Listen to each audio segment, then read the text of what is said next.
हर इंसान के मन में कभी न कभी ये प्रश्न जरूर उठता है कि मेरे कर्मों का लेखा जोखा कौन रखता है। क्या कोई है जो हमारी हर अच्छाई और बुराई को देख रहा है, और अगर है तो क्या वह निष्पक्ष है?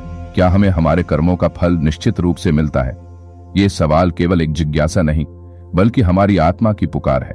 जब कोई अन्याय होता है, जब किसी भले इंसान के साथ बुरा होता है, या जब बुरे लोगों को फलते फूलते देखते हैं, तब भीतर से आवाज आती है, क्या सच में कोई न्याय करने वाला है?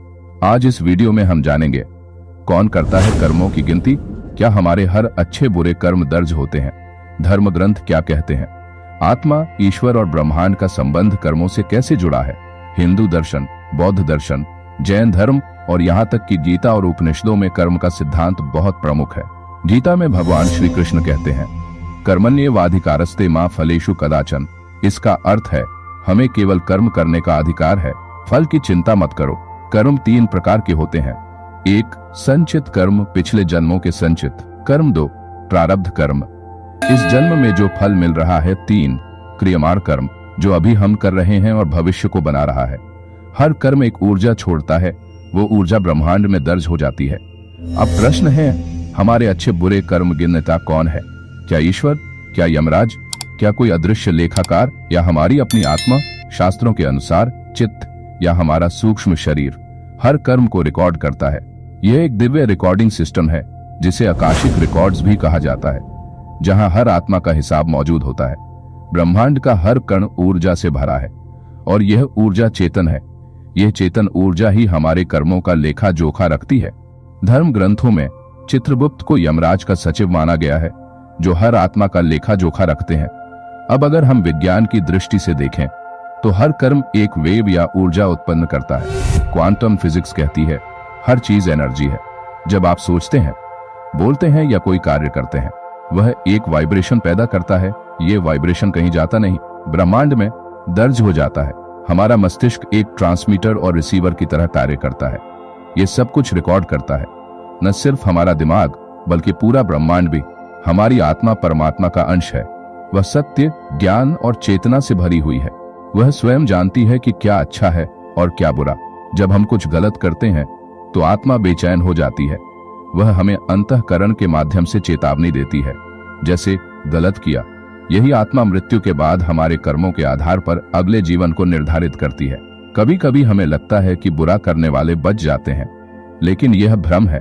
हर बुराई का फल किसी न किसी रूप में जरूर मिलता है। बीमारी, मानसिक शांति की कमी, रिश्तों में कलह, या अगले जन्म में कष्ट। धर्म कहता है न्याय देर से हो सकता है, लेकिन होता जरूर है। अगर हमने अज्ञान में कोई बुरा कर्म किया है तो क्या उसका कोई उपाय है? हाँ, प्रायश्चित एक बहुत गहन माध्यम है। ध्यान द्वारा हम अपने कर्मों को समझ सकते हैं, सेवा द्वारा अच्छे कर्मों का निर्माण कर सकते हैं, और तप द्वारा आत्मा को शुद्ध कर सकते हैं। रामायण में रावण और महाभारत में दुर्योधन दोनों शक्तिशाली थे, लेकिन उनके कर्मों ने अंत में उन्हें नष्ट किया। यह दर्शाता है कि कोई भी व्यक्ति अपने कर्मों से नहीं बच सकता। भगवान श्री कृष्ण ने कहा था, मैं समय हूं और मैं ही संहार करता हूं। इसका अर्थ है समय सबका हिसाब करता है। समय ही ईश्वर का रूप है जो हर अच्छे बुरे कर्म का न्याय करता है। कर्मों की गिनती कौन करता है? उत्तर है आपकी आत्मा, ब्रह्मांड की चेतना और ईश्वर स्वयं। हर कर्म, हर भावना, हर विचार दर्ज होता है। इसलिए सजग रहें, जागरूक रहें। आपका हर कर्म आपकी किस्मत, आपका भविष्य और आपका मोक्ष निर्धारित करता है। अब जब हम इस गूढ़ विषय पर विस्तार से चिंतन कर चुके हैं, तो आइए इस गहन यात्रा का समापन करें, एक ऐसी सच्चाई के साथ जो न सिर्फ हमें आत्मिक शांति देती है बल्कि जीवन जीने का नया दृष्टिकोण भी प्रदान करती है। हमने देखा कि कर्म सिर्फ एक क्रिया नहीं है, बल्कि एक ऊर्जा है, एक कंपन, वाइब्रेशन है, जो हमारे चारों ओर और हमारे भीतर ब्रह्मांडीय स्तर पर प्रभाव डालती है। हमने यह भी समझा कि हर विचार, हर भावना और हर कार्य, चाहे वह दूसरों के लिए हो या अपने लिए, वह कहीं न कहीं दर्ज हो जाता है, और कोई है जो उसे देख रहा है, जान रहा है। चाहे वह हमारी आत्मा हो, ब्रह्मांड की चेतना हो या परमात्मा स्वयं। यह सोचकर कितनी आश्चर्यजनक अनुभूति होती है कि जब कोई अंधेरे में भी बुरा कार्य करता है तो वह केवल किसी बाहरी न्याय से नहीं डरता, बल्कि उसका अंतःकरण स्वयं उसे सजा देता है। और जब कोई बिना किसी दिखावे के चुपचाप किसी की सहायता करता है तो उसका पुण्य भी मौन रूप में ब्रह्मांड में जमा हो जाता है। यह नियम सटीक और स्थायी है। ईश्वर कोई बैठा हुआ न्यायाधीश नहीं है जो हर समय गिनती करता हो, बल्कि ईश्वर ने हमें आत्मा दी है जो स्वयं न्याय करती है, हमें विवेक दिया है जो हर क्षण निर्णय करता है, हमें समय दिया है जो हर कर्म का फल लौटाता है। आपके अच्छे कर्मों का फल आज नहीं मिला तो कल मिलेगा, नहीं तो अगले जन्म में मिलेगा। और यदि बुरे कर्म किए हैं तो वे भी कभी न कभी लौटेंगे, शायद बीमारी बनकर, किसी दुखद परिस्थिति बनकर, या आत्मा के अशांत स्वरूप में। इसलिए जीवन में सबसे बड़ा नियम यही है, जो बोओगे वही काटोगे।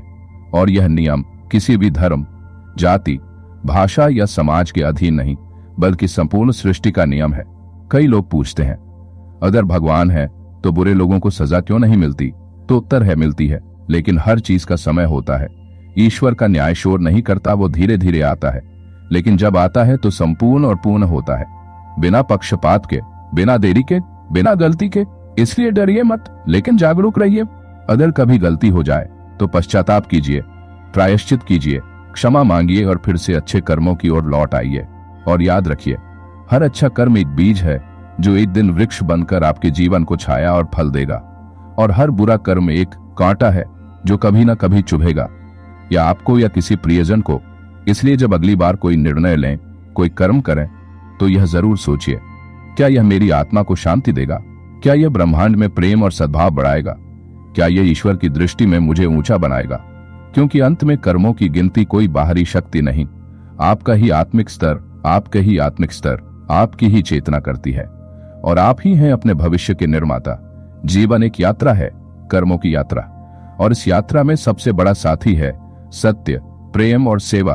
तो चलिए एक ऐसा जीवन जिएं जहां हमारे कर्म खुद ही हमारी आत्मा को मुक्त कर दें, जहां हम हर दिन अपने कर्मों से ईश्वर के और करीब पहुंच सकें। क्योंकि अंत में गिनती नहीं बचती, सिर्फ कर्मों की छाप बचती है, और यही छाप तय करती है हमारा अगला जन्म, हमारी आत्मा की गति और परमात्मा से हमारा संबंध।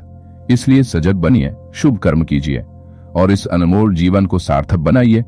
अगर आज की ये बात आपके दिल को छू गई हो, अगर आपको भी कभी ये सवाल सताता रहा हो कि कौन देख रहा है हमारे कर्म, तो आज से एक संकल्प लीजिए कि अब हर कर्म सोच समझकर करेंगे, न किसी का दिल दुखाएंगे, न गलत रास्ते चुनेंगे, बल्कि हर कदम प्रेम, दया और सच के साथ उठाएंगे।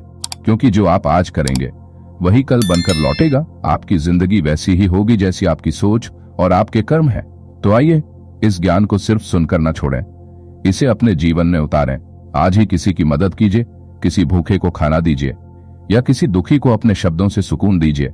और अगर ये वीडियो, ये विचार आपके मन में कुछ भी सकारात्मक भाव जगा पाए हों, तो इसे जरूर शेयर कीजिए, क्योंकि कर्म का सबसे बड़ा रूप होता है ज्ञान को फैलाना। कमेंट में लिखिए, मैं अच्छे कर्मों का संकल्प लेता हूं, ताकि पूरी दुनिया में एक नई ऊर्जा फैले, शुभ ऊर्जा, सत्कर्मों की ऊर्जा।